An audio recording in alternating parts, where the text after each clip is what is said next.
Hi everyone, welcome to the Psychology Decoded channel. People are proud of many things from particle accelerators to poetry, and even Pokemon. All of these achievements are possible due to something highly valued by humans: intelligence. We often view intelligence as a trait like height or strength, but when we try to define it, things get complicated. In simple terms, intelligence is a mechanism for solving problems, especially survival problems like finding food and shelter, competing with others, or escaping predators. Intelligence isn't just one thing. It includes the ability to gather knowledge, learn, think creatively, form strategies, and engage in critical thinking. This intelligence manifests in many different behaviors, from simple, instinctual reactions to more complex learning and insights.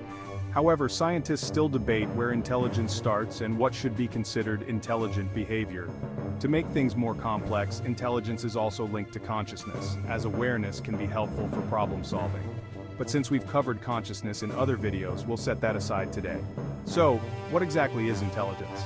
It's not an easy thing to explain. Perhaps it's best to think of intelligence as a flexible set of skills, like a toolkit. And the most basic tools in this intelligence toolkit are the abilities to gather, store, and use information. Information about the world is collected through senses like sight, sound, smell, touch, and taste. This helps organisms navigate their surroundings and react appropriately. But living beings also need to monitor their own bodies, tracking things like hunger and fatigue. Information is fundamental for all life, and without it, creatures would be left vulnerable, unable to respond flexibly to their environment. When information is stored, it becomes more useful, which leads us to the second tool: memory. Memory is the ability to retain and recall information, so creatures don't have to start from scratch every time they encounter a situation. Memories can be about events, places, or even behaviors like hunting techniques. Some memories, such as learning to fly, must be repeated many times until mastered. This process is what we call learning, assembling sequences of thoughts or actions. In short, learning creates adaptable, repeatable behaviors. These three tools allow even seemingly simple creatures to act in surprisingly intelligent ways. Take slime mold, for example. It is essentially one giant cell, but it displays behavior similar to an animal with a basic brain. When placed in a maze with food at one end, the slime mold explores and leaves a trail behind, almost like creating memories. It avoids paths it has already taken and eventually finds the food. Instead of getting stuck, it adapts its behavior, saving time and energy. While scientists may argue whether this is true intelligence, it does give the slime mold an advantage. Bees, on the other hand, are an example of more adaptive and intelligent behavior. Researchers have taught bees to roll a ball into a hole in exchange for a sugar reward. Not only did the bees become quite skilled at this task, but they also grew more efficient over time.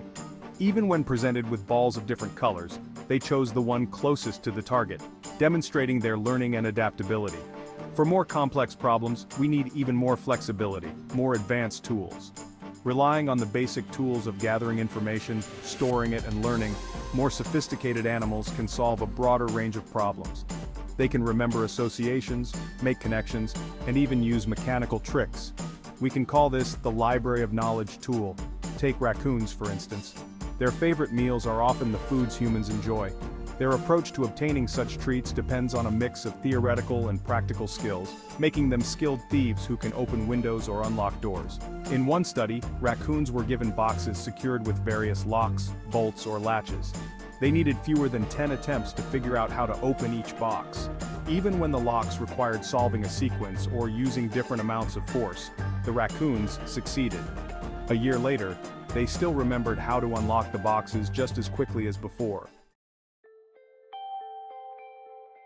In addition to their library of knowledge, perhaps the most impressive tool in their mental toolkit is creativity, a sort of mental duct tape. Creativity involves producing something new and valuable from unrelated ideas. In the context of intelligence, it's about making unique connections, combining information, memories, and skills to find a novel solution to a problem. In another raccoon experiment, researchers demonstrated how to raise the water level in a tank by adding pebbles, allowing the raccoon to reach a marshmallow floating on the surface. However, one raccoon found an even better solution. It tipped the tank over. Creativity also includes using physical tools, like primates using sticks to fish for termites or some octopuses using coconut shells as portable armor to hide from predators. The ability to gather resources for later use is linked to a higher level of problem-solving planning.